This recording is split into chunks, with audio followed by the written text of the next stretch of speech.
always been a character actress, but I feel like people didn't get me as that, for a long time, because I played the bubble-headed co-ed and whatever, played the girl who went screaming, running for her life, and I although I do feel like in From Beyond I did have a very good role and got to play a multi-dimensional character. But I feel like especially with Replace and with some other movies that I've done recently, I've gotten to play characters that are more interesting than I played when I was younger, and maybe that has to do with my age. How do you know Richard Stanley? My co-producer and my producer, we sat together like, we need somebody to polish this. You could ask Richard. I'm like, Richard who? And like, he's like, Stanley. And I'm like, shut up, Richard Stanley? I want a 35mm print of hardware. That's how big a fan of his I am. Our central character, played by me, who's called Jim, and he's cripplingly shy of women. The one night his best friend helps him conquer that fear is the one night he really should be afraid of women. And they're kind of, from what we know, orphaned siblings with quite a dark agenda and looking to pick up some men. Looking to pick up some men? Does it go well? No. Well, terrifyingly badly. And you've got one, without spoiling too much, incredible fight scene. Definitely the best fun I've pretty much ever had. Ben was like a kid in a candy shop. He was loving it. I did a lot of training actually, physically. Yeah. He shot it in 2 days, and I would just turn up and go, Ben, is everything all right? And he'd go, yeah, it's brilliant. We're going to smash that bookcase over someone's head. And I'll go, okay. Was quite like that as well. Okay, I'll come back tomorrow. It's like, ah. It is about this extreme event called Slasher Sleep Out, which is a group of people go camping and they basically pay to get terrified as if they're in a horror film. Okay. And who would do that?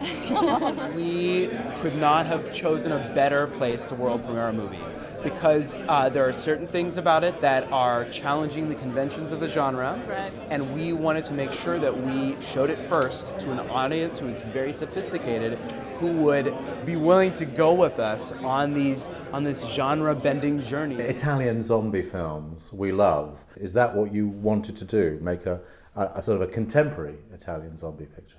Italian filmmakers are very adept to make horror movies because we have a tradition of politically incorrectness, because we have a tradition of exaggeration, we have a tradition of movies just for the thrill. A zombie movie locked in 4 walls in an elevator create suspense and scary situations, but in a very small location.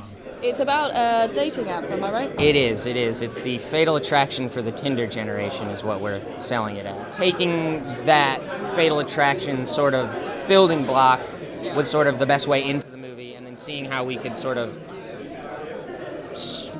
take those things away so that it kept surprising you, because I don't think anybody needs to see another Fatal Attraction movie. They can just watch Fatal Attraction. Yeah. So FrightFest, is this your first time? It is my first time. I don't have to put on airs. I can just talk horror movies and be like, oh, which eye gouging scene in which Lucio Fulci movie is your favorite? So that's pretty nice, yeah. What should people expect when they go in and watch your movie? Just a really lo-fi, fun ride is the biggest thing. It's kind of allowing you as an audience to kind of sit through the idea of what would you do if there was no consequences? If you could go out and have a whole day of just doing whatever you like, what would you do? So it's a science fiction film about an alien that comes to Earth, and basically what happens is it takes the shape of the first thing it encounters, which is a magazine cover. Right. And so that story of the alien is sort of intertwined with the story of the real girl. My character is the guy who finds the Imitation in a pretty rural part of the desert and tries to acclimate her to human society. Okay. How was that for you? Strange, but it was strange for him too, so I think it's appropriate. I think our film actually plays to European audiences really nicely. It's a little bit slower, it's a little bit more bigger themes, it's not just all crazy explosions. Literally, you just wanted to make a horror film. I'm a lawyer and I have a restaurant, and my life was a little boring at the time, and I went to the United States to study cinema, and I love horror movies, and I think horror movies give you space for creativity. I try to make something different, Alan, because my dream is one day to be at the FrightFest How will you be there, compete with Leatherface, Cut of Chuck in the same festival if I did a cheap copycat? I have to make something different. I'm about to see it. Elevator pitch, right? Okay, so it's about a dangerous virus that makes you lose your inhibitions. What happens if that gets set loose in a law firm? The main character, played by Stephen Yeun, Derek, is he's just in a menial job, standard job, is kind of, taken advantage of in a sense. And then a virus breaks out. What happens when you stick 200 lawyers in one small space for 8 hours and they have all lost their inhibitions because of this virus? It's a real romp.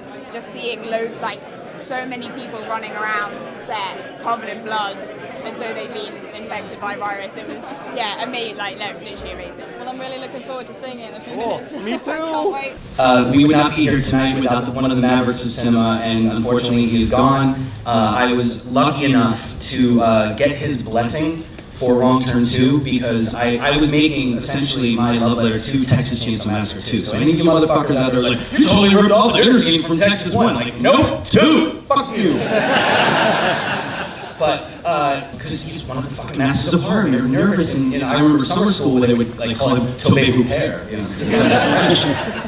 But when I was on the phone with him, and I explained myself, really nervously, Mr. Hooper, and after I explained what I was going to do, he's like, go for it, man. He was like the fucking dude. He was the Lebowski of horror, totally.